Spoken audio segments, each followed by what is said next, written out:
आज का हमारा टॉपिक है नेशनलिज्म एंड इम्पेरियलिज्म, यानी कि राष्ट्रवाद और साम्राज्यवाद। ठीक है, नेशनलिज्म का मतलब क्या, राष्ट्रवाद, और इम्पेरियलिज्म का मतलब साम्राज्यवाद, है ना। चलिए इसके बारे में जानते हैं हम लोग क्या लिखा हुआ है, और ये आपके इस चैप्टर का लास्ट टॉपिक है।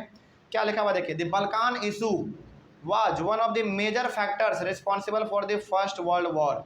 यहाँ पे अभी आप पढ़ेंगे बल्कान रीजन के बारे में, है ना। बल्कान रीजन के कारण ही ऐसा कहा जाता है कि बल्कान के कारण ही फर्स्ट वर्ल्ड वॉर हुआ था। क्यों हुआ था, क्या रीजन था, अभी हम लोग जानेंगे। देखिए ध्यान से क्या लिखा हुआ है, the most serious source of nationalist tension in Europe after 1871 was the area called the Balkans. यानी कि 1871 के बाद जो है ना, सबसे ज़्यादा यहीं पे यदि कहीं यूरोप में खिंचाव तनाव लोगों के बीच में था तो वो था हमारा कहाँ पे, बल्कान में, है ना। अब ये बल्कान क्या है भाई, जानते नहीं हम लोग, थोड़ा सा धीरज रखिए। लेकिन यहाँ से अभी आपने क्या सीखा, यहाँ से आपने ये सीख लिया कि 1871 के बाद यूरोप में यदि नेशनलिस्ट के लिए, यानी कि ऐसे लोगों के लिए जो कि आज़ादी चाहते थे, इस प्रकार के लोग जो कि थोड़ा सा मतलब कि फ्री आइडिया के थे, उनका बिल्कुल विचार स्वतंत्र था, ऐसे लोगों के लिए जो सबसे एकदम टेंशन का केंद्र बना हुआ था वो था हमारा बल्कान। जानिए बल्कान में क्या था। The Balkans was a region of geographical and ethnic variation. Balkan में ना बहुत ज़्यादा वेरिएशन था। वेरिएशन का मतलब हो गया कि वहाँ का जोग्राफिकल कंडीशन भी अलग था, मतलब कि माहौल इस प्रकार का, वातावरण इस प्रकार का वो भी अलग था, लैंग्वेज भी लोग अलग बोलते थे। इथनिक वेरिएशन का मतलब क्या हो गया, देखो यहाँ पे दो वर्ड इस्तेमाल हुआ है, geographical and ethnic variation. Geographical का मतलब क्या, वहाँ का रहन सहन, लैंड फॉर्म, वातावरण, क्लाइमेट, वेदर, सब चीज़ वहाँ का अलग था, पहली बात तो ये। दूसरी बात इथनिक वेरिएशन भी था। इथनिक वेरिएशन का मतलब हो गया अलग अलग लोग, अलग अलग लैंग्वेज, कल्चर, है ना, कॉस्ट्यूम, हर चीज़ अलग अलग था बल्कान में, कंप्राइजिंग मॉडर्न डे। और ये बल्कान वही रीजन था जिसको कि आज हम लोग किस नाम से जानते हैं, रोमानिया, बुल्गारिया, उसके बाद Albania, Greece, Macedonia, Croatia, Bosnia Herzegovina. देखिए प्रोनाउंसिएशन में थोड़ा सा हमसे डिफरेंस गलत हो सकता है, उसके लिए माफ़ी चाहेंगे, है ना। ये थोड़ा सा इंग्लिश नाम है सब। उसके बाद Slovenia, Serbia and Montenegro, whose inhabitants were broadly known as the Slavs. तो आज जिस नाम से हम लोग इन सभी जगहों को जानते हैं, इन सभी को उस समय पे क्या कहा जाता था, बल्कान। एक ही साथ इन सभी को एक साथ क्या कहते थे, बल्कान कहते थे। और यहाँ पे जितने भी लोग रहते थे उन सभी को क्या कहा जाता था, स्लेव्स कहा जाता था। स्लेव्स का मतलब, स्लेव्स का मतलब गुलाम, गुलाम कहा जाता था। क्यों गुलाम कहते थे, जानते हैं इसके बारे में। देखिए, a large part of the Balkans was under the control of the Ottoman empire. Balkan का जो एक बहुत बड़ा हिस्सा था, यानी कि ये जो सारा का जगह है जो कि आपने यहाँ पे पढ़ा, इनका एक बहुत बड़ा हिस्सा किसके अंडर में था, ऑटोमन एम्पायर के अंडर में था। ऑटोमन एम्पायर मतलब, ऑटोमन एम्पायर उस समय का ऐसा एम्पायर था जिसपे कि कंट्रोल किसका था, मुस्लिम रूलर का था, ठीक ना। इसमें भी सबसे इम्पोर्टेंट कौन, खलीफा। खलीफा एक हमारा बहुत ही इंपॉर्टेंट रूलर था ऑटोमन एम्पायर का, ठीक ना। चलिए आगे बढ़ते हैं फिर। तो अधिकतर पार्ट जो था हमारा बल्कान का वो ऑटोमन एम्पायर के अंडर में लाई करता था, ठीक है।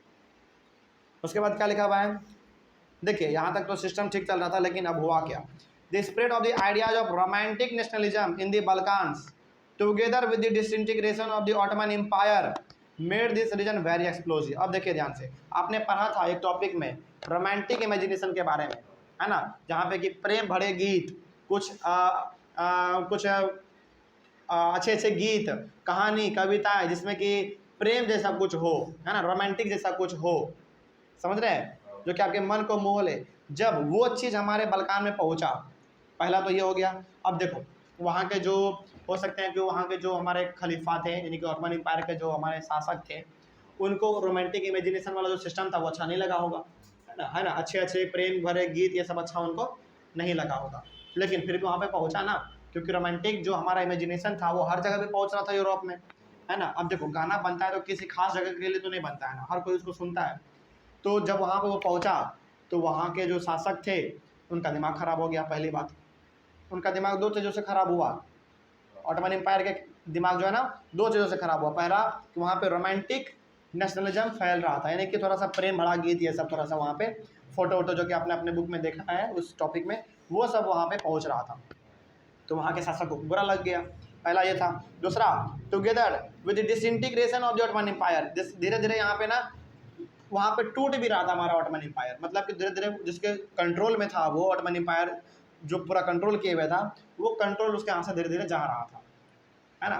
तो दोनों कारण से क्या हो गया, पूरी तरीके से बल्कान एक्सप्लोजिव हो गया, मतलब कि पूरी तरीके से वो एक केंद्र बन गया गुस्से का, है ना।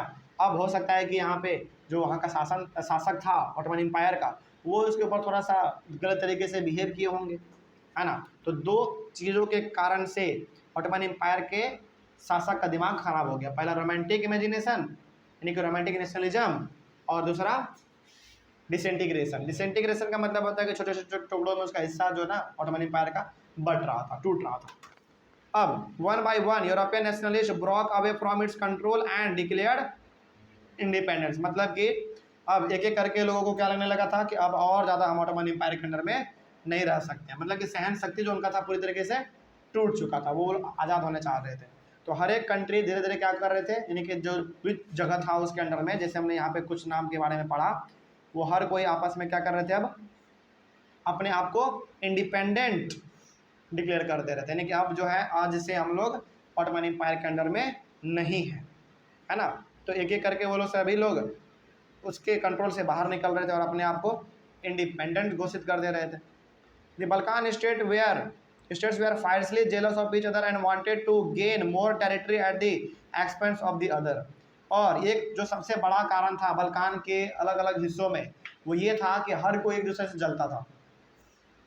हर छोटा छोटा हिस्सा जो भी आपने ऊपर में पढ़ा, बुल्गारिया, मोंटीनेग्रो, जो भी आपने पढ़ा ऊपर में छोटे मोटे जो हिस्से थे 10-12, वो सभी लोग आपस में जेलस थे, यानी जलते थे। और हर कोई क्या चाहता था, हर कोई ज़्यादा टेरिटरी को चाहता था, यानी कि हर कोई एक दूसरी जगह पर कब्जा करना चाहता था, हर कोई, है ना।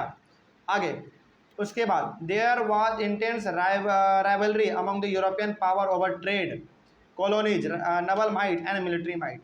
अब चूंकि हर कोई पावर चाह रहा है भाई, हर कोई आपको एरिया को कंट्रोल करना चाह रहा है, दूसरे दूसरे एरिया को, तो इससे क्या हो गया, वहाँ पे इंटेंस राइवलरी हो गया, मतलब कि बहुत ज़्यादा नोक-झोंक हुआ, लड़ाई पीट हुआ, है ना। अमंग द यूरोपियन पावर, यानी कि यूरोप के अलग अलग पावर के बीच में, अलग अलग छोटे मोटे हिस्सों के बीच में एकदम टसल हो गया, इस प्रकार से लड़ाई पीट हो गया होगा। किसके किसके चीज़ को लेकर, ट्रेड को लेकर, व्यापार को लेकर, कॉलोनी को लेकर, यानी कि हम जीतेंगे इसको, इस कॉलोनी को हम जीतेंगे, इस प्रकार से हो रहा था। नवल माइट, यानी कि नवल माइट का मतलब क्या, नौसेना के ऊपर भी, कि इधर से ये हमारा एरिया होगा, ये हमारा एरिया होगा समुद्र में, इस प्रकार से। उसके बाद मिलिट्री माइट, यानी कि मिलिट्री पे भी इनका थोड़ा सा, इनको भी लेकर लड़ाई झगड़ा इन सभी के बीच में हो रहा था, क्योंकि हर कोई ज़्यादा पावर गेन करना चाह रहा था। आगे बढ़ते हैं फिर। European power such as Russia, Germany and Austro Hungary were keen on opposing the hold of other powers over the Balkans for extending their own area of control. अब यूरोप में, सुनिएगा ध्यान से, यहाँ पे कहाँ गया हमारा, हाँ बल्कान पे, सॉरी मिस्टेक हो गया, बल्कान पे रसिया, जर्मनी, इंग्लैंड और ऑस्ट्रो हंगरी का पूरा नज़र था। ये जो छोटे छोटे कंट्री आप नज़र, आपको नाम सुनाई दे रहे हैं, रसिया, जर्मनी, इंग्लैंड और ऑस्ट्रो हंगरी, इन सभी का बल्कान पे बहुत नज़र था, क्योंकि बल्कान ना हर चीज़ों से आगे था, रिसोर्स में भी आगे था, वहाँ का क्लाइमेट भी बहुत अच्छा था, हर चीज़ों से आगे वो था। तो ये सभी का नज़र इस पे था कि हमको बल्कान मिल जाए, है ना। आगे for extending their own area of control. लेकिन इसके अलावा जो लोग आते था ना इसमें बल्कान में हिस्सेदारी लेने के लिए, इसको खदेड़ के भगा देता था। समझिए ध्यान से, रसिया, जर्मनी, इंग्लैंड और ऑस्ट्रो हंगरी का पूरा नज़र था बल्कान पे कि ये मेरा हो जाए, सभी का नज़र था। इसके अलावा यदि कोई इसमें आता था ना, इन चारों के अलावा, उसको खदेड़ के भगा देता था। क्यों भगा देता था, क्योंकि ये लोग खुद कंट्रोल करना चाह रहे हैं इस पर। अपोजिशन वाले आ गए तो भागो यहाँ से, हम खुद यहाँ पे हैं, पहले हमको लूटने दो, बाद में आना, हमसे कुछ बचेगा तो, है ना। उसके बाद क्या हुआ, all this events ultimately triggered the First World war 1914। और अब ये चारों का चारों, रसिया, जर्मनी, इंग्लैंड और ऑस्ट्रो हंगरी, ये सब कोई चाह रहा बल्कान पे कंट्रोल करने का, है ना। अब भाई सबको तो मिल नहीं सकता है, किसी को एक ही को मिलेगा, और यहीं से हमारा क्या होता है, फर्स्ट वर्ल्ड वॉर का शुरुआत होता है 1914 में, 1914 में 1914 में जो हमारा स्टार्ट हुआ था फर्स्ट वर्ल्ड वॉर, वो इन्हीं के कारण। तो आपसे पूछा जाएगा कि बल्कान का ये फर्स्ट वर्ल्ड वॉर का जड़ कहाँ से शुरू हुआ, बल्कान रीजन से, क्योंकि बल्कान जो है ना रिसोर्स में बहुत ही आगे था, साथ ही साथ हर कोई उस जगह को कंट्रोल करना चाह रहा था। इसी के बीच में हो गया हमारा फर्स्ट वर्ल्ड वॉर। ठीक है, कोई डाउट इसमें?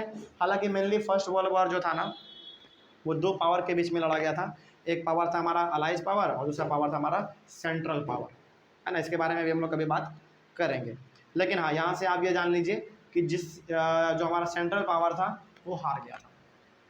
सेंट्रल पावर जिसमें कि हमारा जर्मनी हुआ करता था, ऑस्ट्रो हंगरी हुआ करता था, ये सब हार गया था।